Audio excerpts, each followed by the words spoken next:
সত্যের প্রতীক চন্দ্রগুপ্ত চন্দ্রগুপ্ত চন্দ্রগুপ্ত।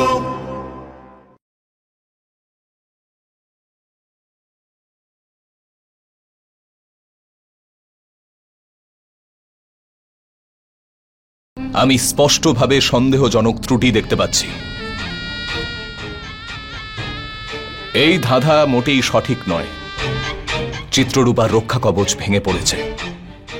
হয় তারা আমাদের দেখতে পাচ্ছে, নয়তো নিশ্চিতভাবে আমাদের কাছে পৌঁছতে চলেছে। ভদ্রভট্ট, তুমি এক্ষুনি গিয়ে তারিণীর থাকার জায়গা বদলে দাও। আজ্ঞে আচার্য।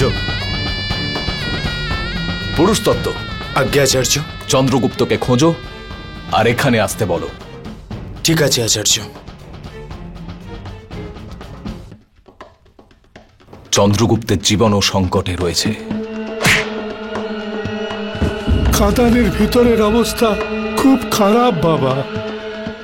আমাদের ওপর এমন অত্যাচার করে ওই বালি। বালি?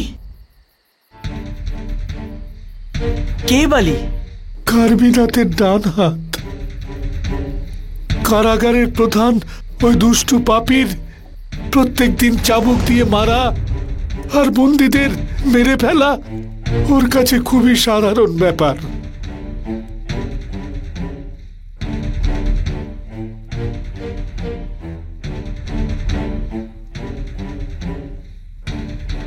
চলো, আচার্য আমাদের জন্য অপেক্ষা করছেন।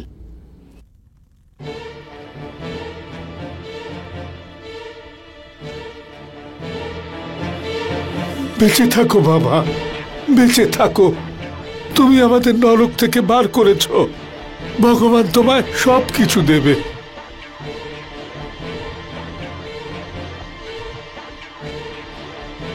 আপনাদের মধ্যে কেউ কি মুরা নামের কোনো মহিলাকে দেখেছেন বা তার ব্যাপারে কোনো কথা শুনেছেন? আরে বাবা, খাদান অনেক বড়, কাউকে মনে রাখা ওখানে সম্ভব নয়। তবে হ্যাঁ, বন্দির যদি খোঁজ চাও, গজস্তম্ভ থেকে তুমি খোঁজ পেতে পারো।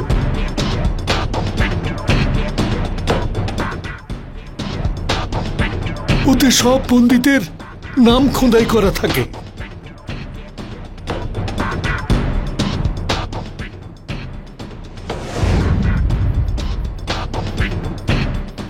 তিন হাতিওলা স্তম্ভ খুঁজতে হবে, এটাই সংকেত রাজকোষের।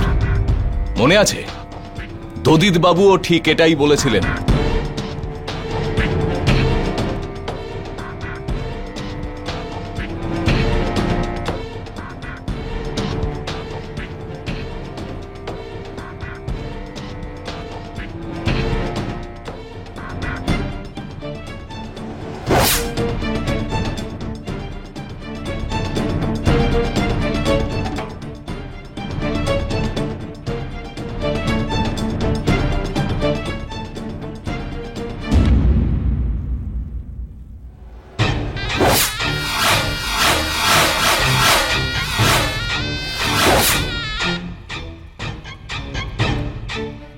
আমাদের এক্ষুনি আচার্যকে বলতে হবে আমরা ওই তিন হাতির স্তম্ভের কথা জেনে গেছি।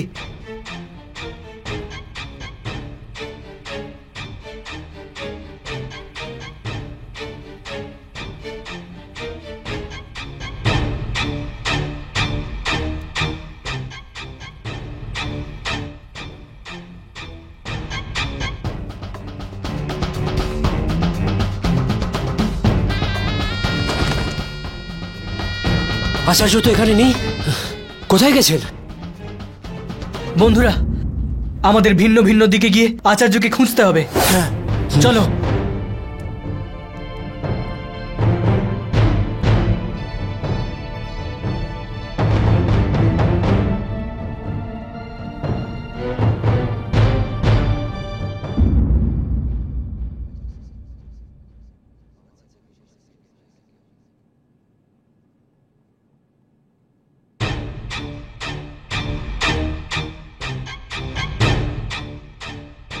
চলো চলো, তাড়াতাড়ি একই সারিতে দাঁড়িয়ে পড়ো।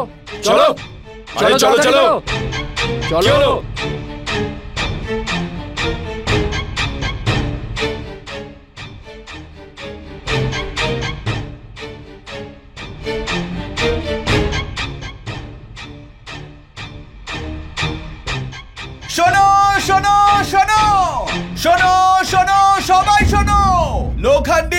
গ্রামবাসীরা আর যারা বাইরে থেকে এসেছে সবাই নিজের পরিচয়পত্র সঙ্গে রাখো। যার কাছে পরিচয়পত্র থাকবে না তাকে বন্দি করা হবে। শোনো শোনো শোনো শোনো শোনো শোনো, সবাই খুব মন দিয়ে শোনো।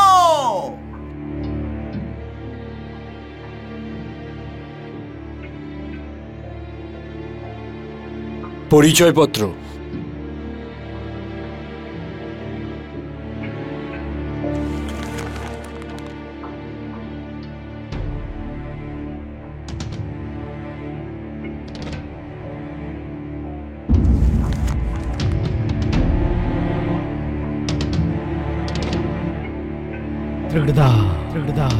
শুনছেন? পরিচয়পত্র দেখান।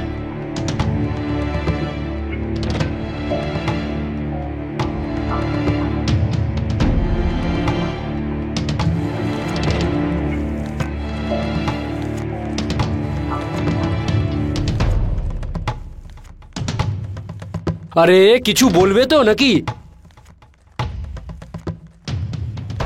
আরে বলো তুমি কে? দেখাও তোমার পরিচয়পত্র।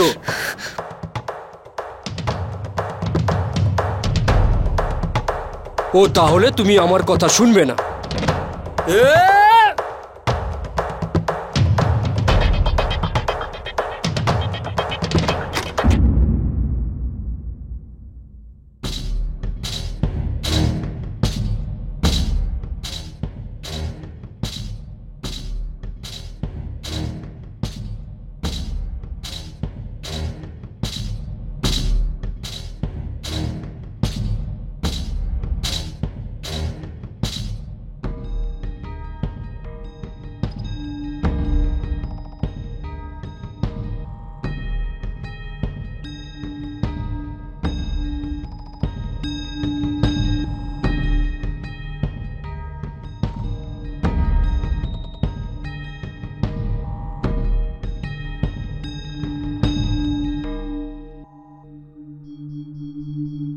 উনি কথা বলতে পারেন না। উনি আমার মা।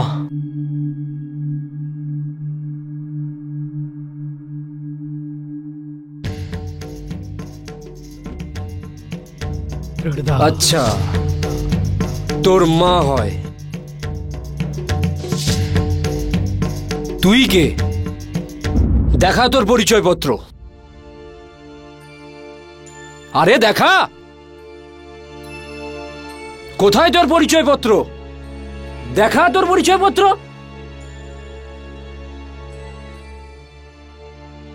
এ ধরো ওকে, ধরো ওকে।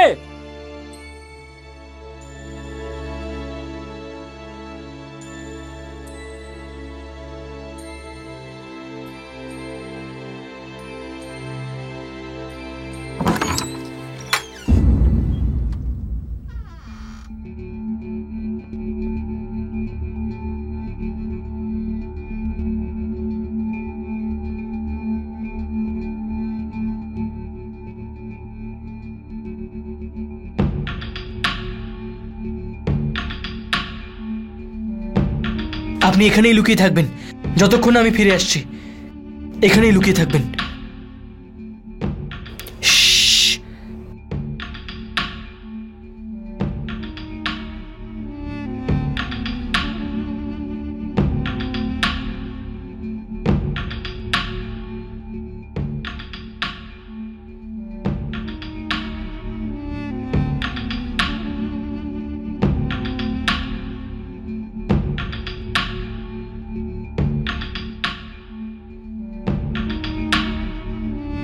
দাদিদ,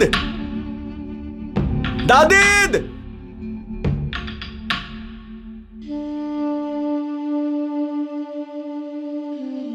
আচার্য,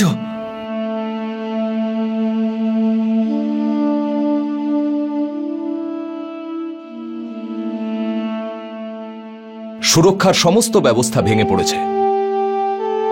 শীঘ্রই আমাদের খুঁজে ধরে ফেলবে। কার্বি হয়তো জানে না, কিন্তু ধননন্দ জেনে ফেলেছে আমাদের ব্যাপারে। ও থামবে না। আমি জানি ও এতক্ষণে আমাদের জন্য হয়তো আদেশও দিয়ে দিয়েছে।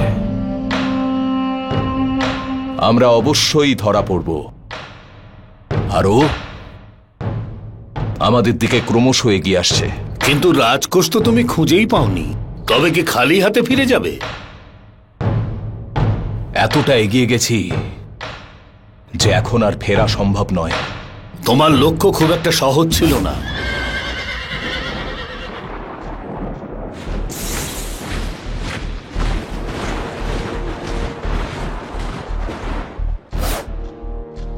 লোখণ্ডীতে এমন কোন জায়গা আছে যেটা আজ পর্যন্ত কেউ দেখেনি?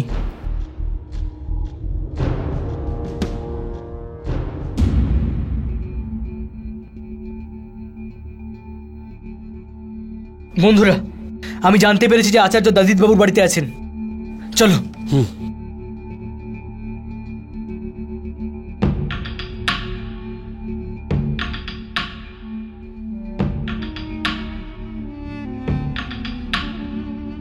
যেখানে আমরা এখনো পৌঁছতে পারিনি এমন কোন জায়গা আছে লোখণ্ডীতে যা সবচেয়ে সুরক্ষিত? এমন কোন স্থান আছে লোখণ্ডীতে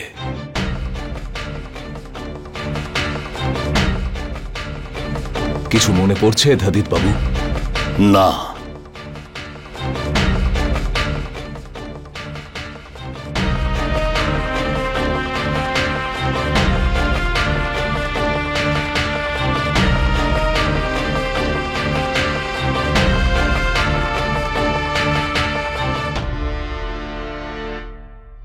ওখানে মাটি ছিল।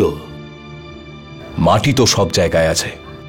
সাধারণ মাটি নয়, বড় বড় কাঁকড় মেশানো মাটি ছিল।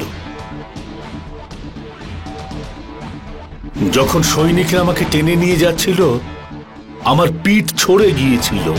পাথুরে মাটি ছিল, এমনটা মনে হচ্ছিল জায়গাটা পাহাড় ভেঙে বানানো হয়েছে।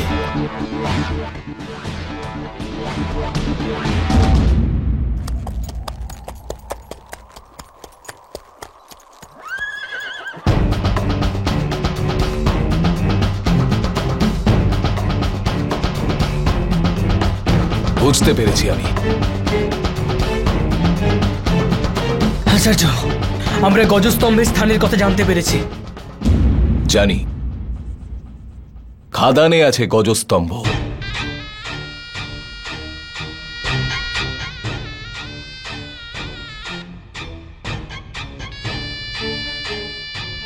কিন্তু আচার্য, আপনি কি করে জানলেন?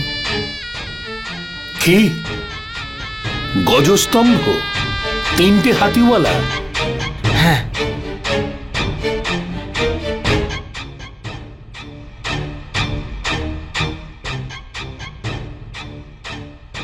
এখন ভাবতে হবে যে আমরা ওখানে যাব কি করে। অসম্ভব। আমরা নিজেদের চোখে দেখেছি, সেখানে ভেতরে প্রবেশ করা অসম্ভব। কিন্তু তার আগে আমাদের সামনে আরেকটা সমস্যা দেখা দিয়েছে, যেটা সমাধান করা আমাদের জন্য বেশি প্রয়োজনীয়।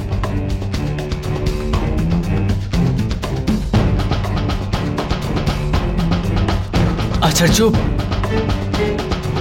ভদ্রভট্ট ধরা পড়েছে। আমাকে আর মাকে বাঁচানোর জন্য ও নিজেকে ওদের কাছে ধরা দিয়েছে। কার্বি রাতে সৈনিকরা ওকে রাজপ্রাসাদে নিয়ে গেছে।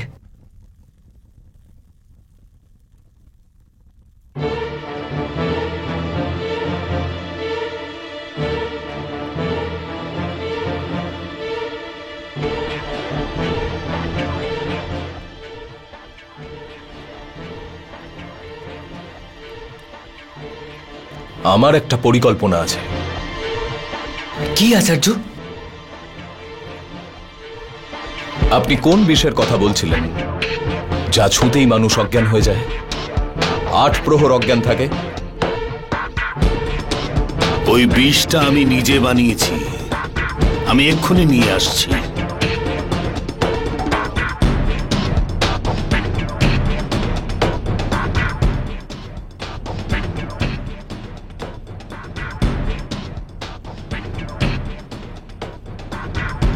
খাদানের রাজকোষে যাওয়ার সময় এসে গেছে চন্দ্রগুপ্ত।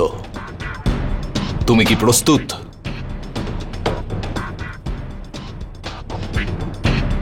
কারণ এতে তোমার চতুরতা, সচেতন থাকার ক্ষমতা আর শক্তির পরীক্ষা হবে। ভেবে চিন্তে উত্তর দিও, কারণ তোমার মাও সেখানেই আছে। সামলাতে পারবে তোমার বিচলিত মনকে?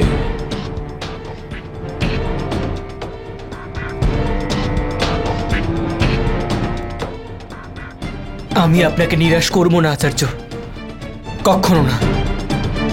তাহলে শপথ নাও চন্দ্রগুপ্ত, যদি ওখানে তোমার সামনে তোমার মা আর এই অভিযানের মধ্যে কোনো একটাকে বেছে নেওয়ার প্রশ্ন আসে,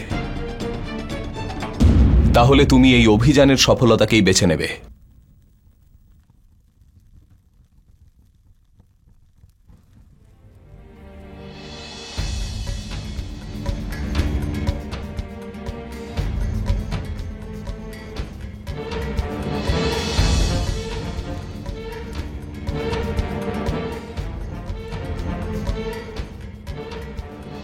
নিজের গুরুর জন্যে আমি সব কিছু করব।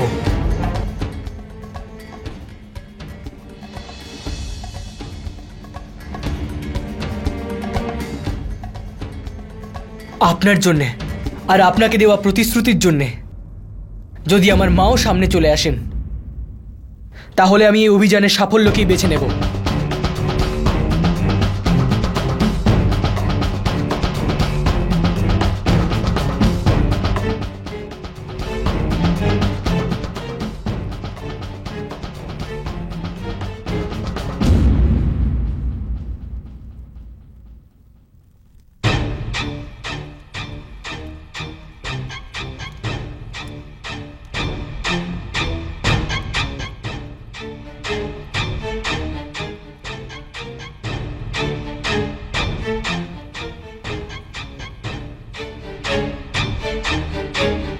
তোমার জীবনের সবচেয়ে গুরুত্বপূর্ণ অভিযানের জন্য প্রস্তুত হও চন্দ্রগুপ্ত।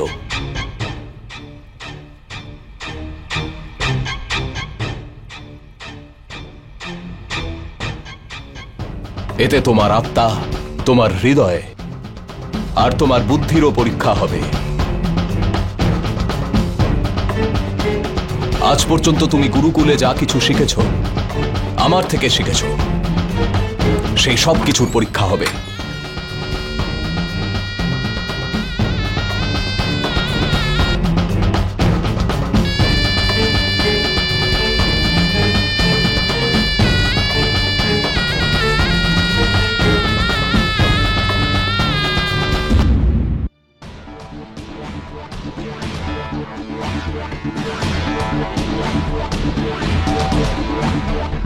আমি শপথ নিচ্ছি আচার্য,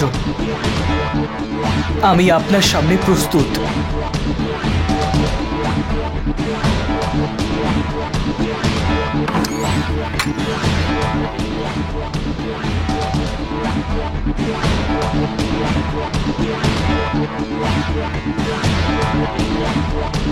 পরিকল্পনা কি আচার্য?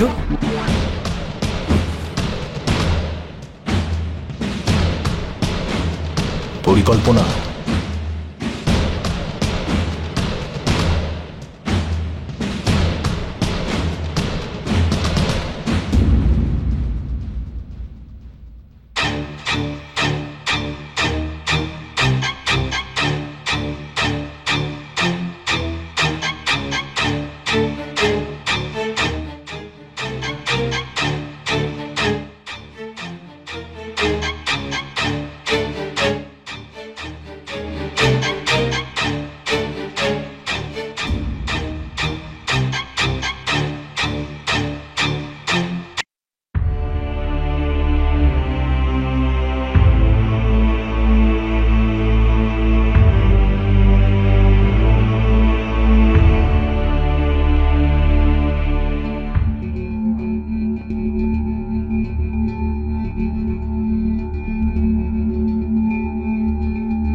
গাড়ি এসে গেছে।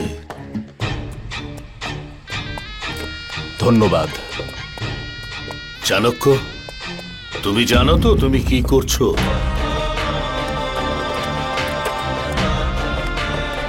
রাজকোষ লুট করা অসম্ভব চাণক্য। এটাই একমাত্র পরিকল্পনা যা আমার মনে হয় সফল হবে। যে রাস্তা তুমি বেছে নিয়েছো সেখানে অনেক বিপদ। ঝুঁকি না নিলে কোনো কিছুই লাভ করা যায় না। আমার প্রতিজ্ঞার পরে ধননন্দকে এটা আমার প্রথম উত্তর। আমার সাহায্য দরকার হলে আমাকে বলো। আপনার ভূমিকাও নিশ্চিত আছে, সময় এলে আপনাকে বলে দেব। ততক্ষণে আপনি যদি একটা খবর জোগাড় করতে পারেন তাহলে বড় উপকার হবে আমাদের। কি জানতে চাইছো?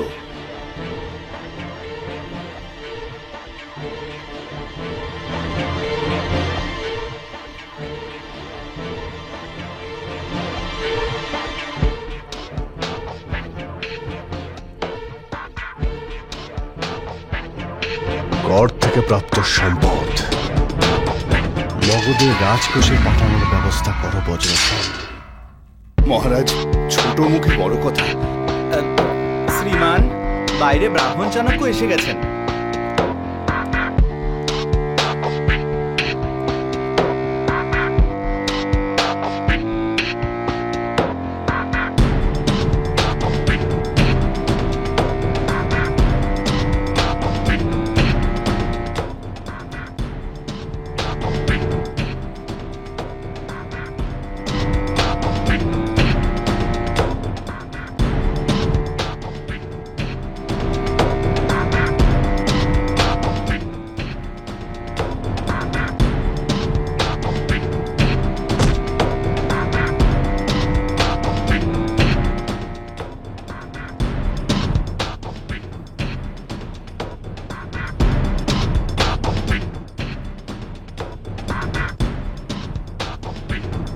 কার্বিনাথ,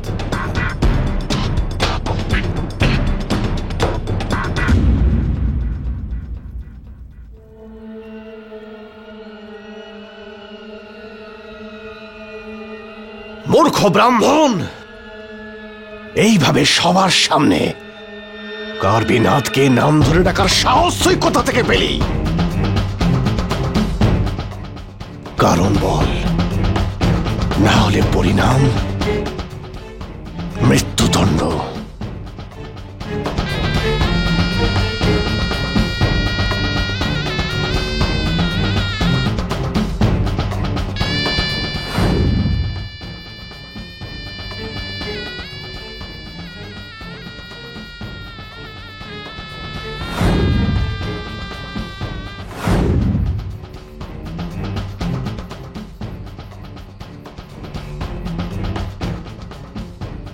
কে ছেলেটা যাকে তুমি আর তোমার সমস্ত সৈন্যবাহিনী লোখান্ডিতে খুঁজছে? চন্দ্রগুপ্ত।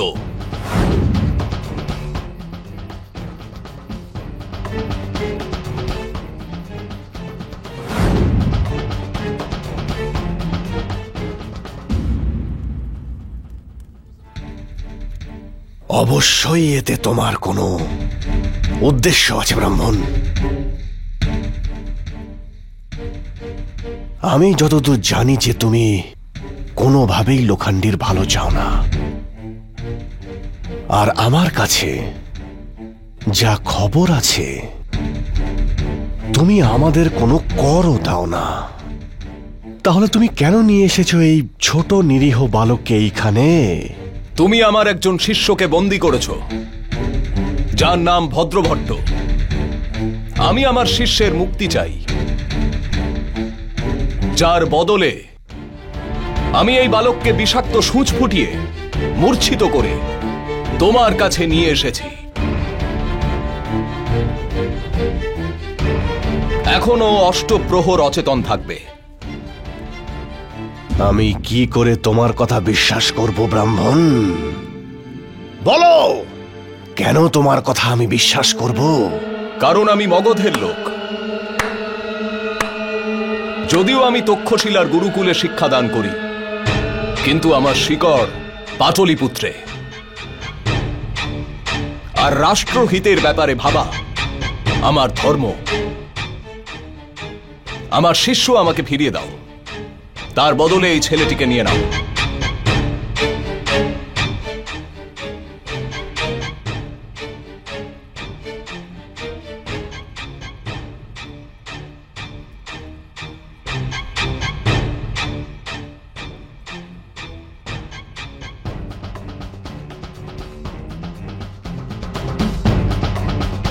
ব্রাহ্মণ দেবতা, আপনি এখানে আসার সাহস তো করেছেন, কিন্তু এটা ভুলে গেছেন যে এটা লোখান্ডি। এখানে কার্বিনাথের কাছে কিছু চাওয়ার দুঃসাহস কেউ করে না। তোমার একটা প্রতিষ্ঠা রয়েছে কার্বি, সেটাকে কলঙ্কিত করার জন্য আমাকে বাধ্য করো না। আমি জানি যে এই নিরীহ বালক তোমাকে টাপলি থেকে লোখান্ডি পর্যন্ত কি নাচ নাচিয়েছে। তোমার সমস্ত সৈন্যবাহিনী একে ধরতে পারেনি। আমাকে আমার শিষ্য ফিরিয়ে দাও, তাহলে কেউ তোমার সেনাবাহিনীর অক্ষমতার কথা জানতে পারবে না।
শুভাকাঙ্ক্ষী হিসেবে তোমাকে আরেকটা কথা জানাতে চাই।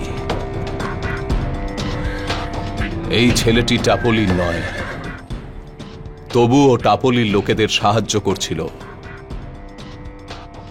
ভেবে দেখো এই বিষয়টা। আমাকে বিশ্বাস করা আর আমার শিষ্যকে মুক্ত করার জন্য ধন্যবাদ।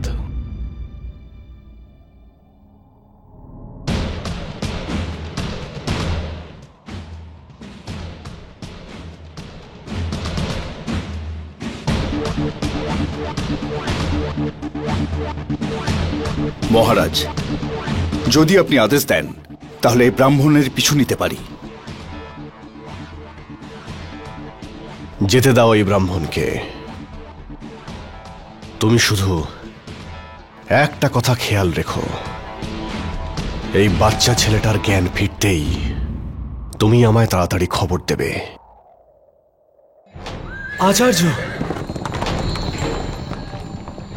আচার্য, চন্দ্রগুপ্তকে বাঁচানোর জন্য আমি নিজেকে কার্বির সৈনিকদের কাছে ধরা দিয়েছিলাম, আর আপনি এমনটা কেন করলেন আচার্য? সময়ের আগে জিজ্ঞাসা তোমাকে বিচলিত করতে পারে, তাই সঠিক সময়ের অপেক্ষা করো।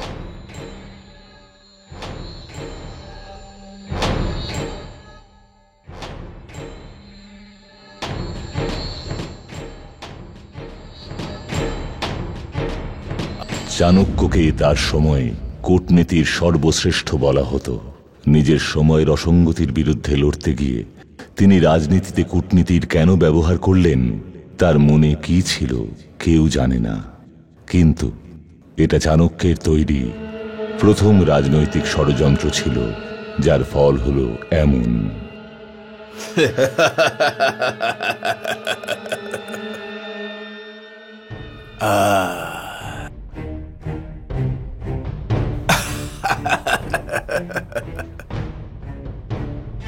মহারাজ,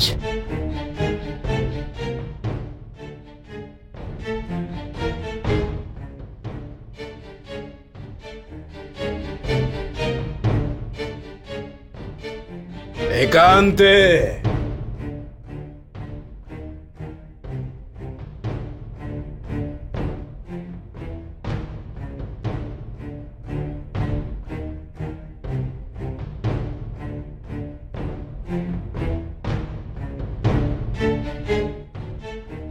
সেই সূত্র ধরেই চাণক্য চিত্ররূপার জন্য আবার খবর পাঠিয়েছেন।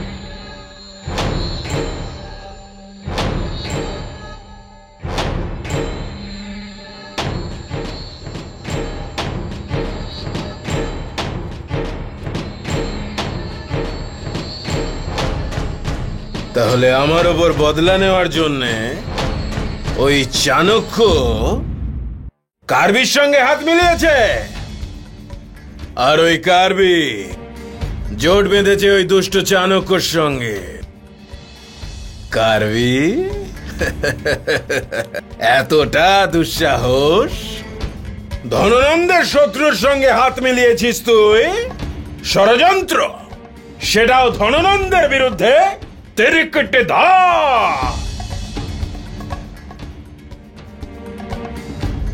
পাটলিপুত্রের দ্রুততম অশ্বারোহীকে দিয়ে অমাত্য রাক্ষসের কাছে এই খবর পৌঁছে দেওয়া হোক যে কার্বি ছলনা করছে আমার সঙ্গে, ওই চাণক্যর সঙ্গে হাত মিলিয়েছে, আর এখন ওই দুষ্ট ব্রাহ্মণের সঙ্গে মিলে আমাদের লোখান্ডিতে অবস্থিত রাজকোষকে লুট করে আমারই বিরুদ্ধে সরাসরি বিদ্রোহ করতে চাইছে।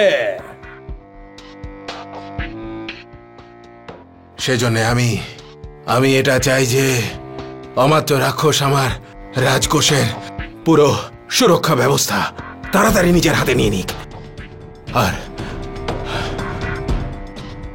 ওই কার্বির সঙ্গে কি করতে হবে সেটা তো আমি নিজে ওখানে গিয়ে বলবো। যাও, দাঁড়াও, এই খবরটা অত্যন্ত জরুরি। মনে রেখো, অমাত্য রাক্ষসের সঙ্গে কার্বির দেখা হওয়ার আগেই এই খবরটা ওনার কাছে পৌঁছে যাওয়া চাই। যদি এমনটা না হয় তো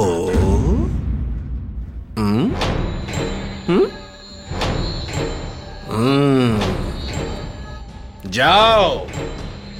আরে আরে আরে আরে দাঁড়াও দাঁড়াও দাঁড়াও, এই পত্রটা তো দেবী চিত্ররূপার, তাই না? এটা ওনার হাতে এখনই পৌঁছে দাও, আর মনে রেখো ওনার যেন কোনোভাবেই সন্দেহ না হয়। বুঝতে পেরেছ? তাহলে দাঁড়িয়ে আছো কেন? যাও। ধা ধা চিকট ধা চিকট ধেই।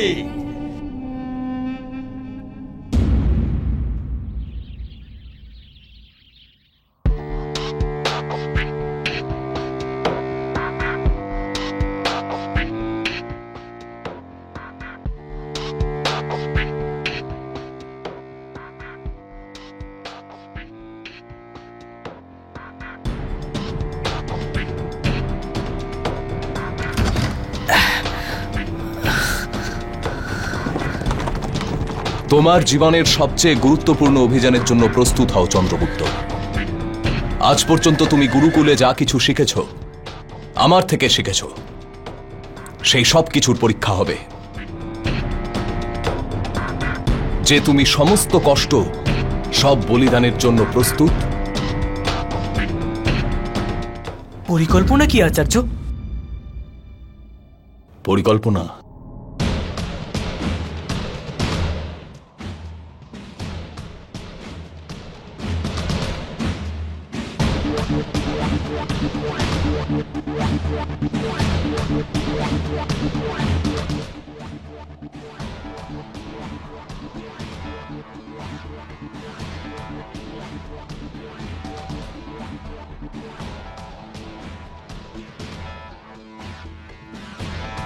আচার্য এমনটা কেন করলেন? কারণটা কি? আর আমি কোথায় আছি?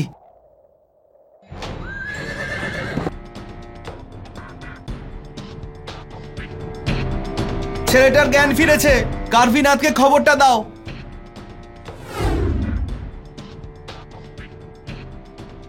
তাহলে আমি কার্বিনাথের বন্দিগৃহে আছি, কিন্তু কেন? আচার্য কি পরিকল্পনা করেছেন?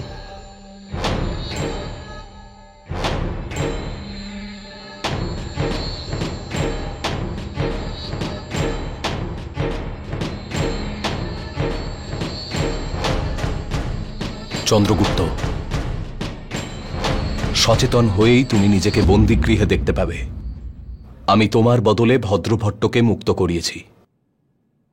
মনে রেখো, কার্বিনাথ তোমায় খুব মারবে, কিন্তু তোমায় ওর বিশ্বাস জয় করে খাদানে পৌঁছতে হবে। আমি বিশ্বাস করি, যদি সবকিছু পরিকল্পনা অনুযায়ী হয়, তবে কার্বি স্বয়ং তোমাকে খাদানে পাঠাবে। এবার আমার পরিকল্পনা খুব ভালো করে খেয়াল রাখো।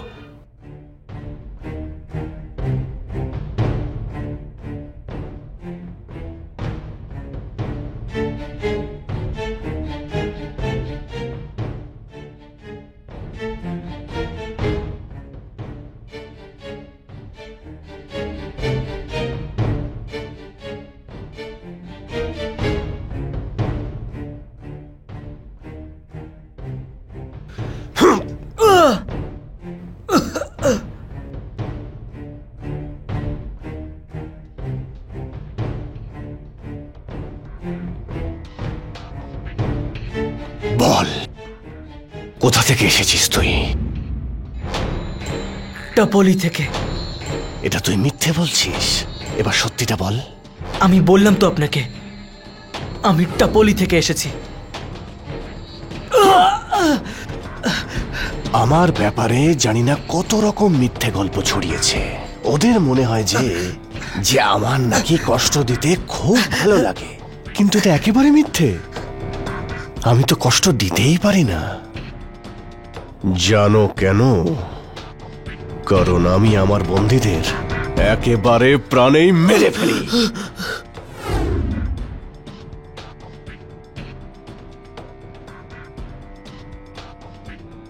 কার্বি, যদি ওরা জানতে পারে যে আপনি আমার সাথে এরকম দুর্ব্যবহার করছেন, তাহলে ওরা আপনাকে ছাড়বে না। বুঝলেন আপনি? আঙুল দেখাচ্ছিস আমাকে? আঙুল দেখাচ্ছিস তুই? তুই আঙুল দেখাচ্ছিস আমায়? কার্বি, আজকে আঙুল দেখাচ্ছিস?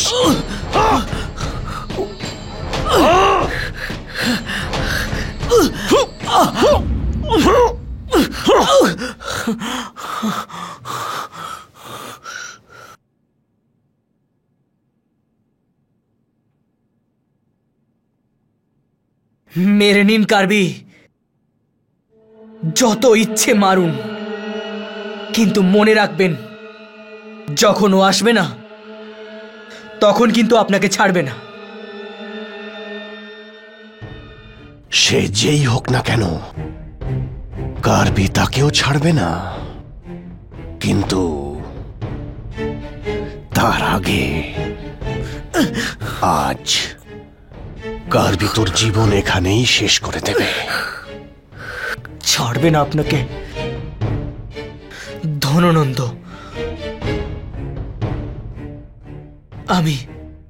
আমি মহারাজ ধননন্দের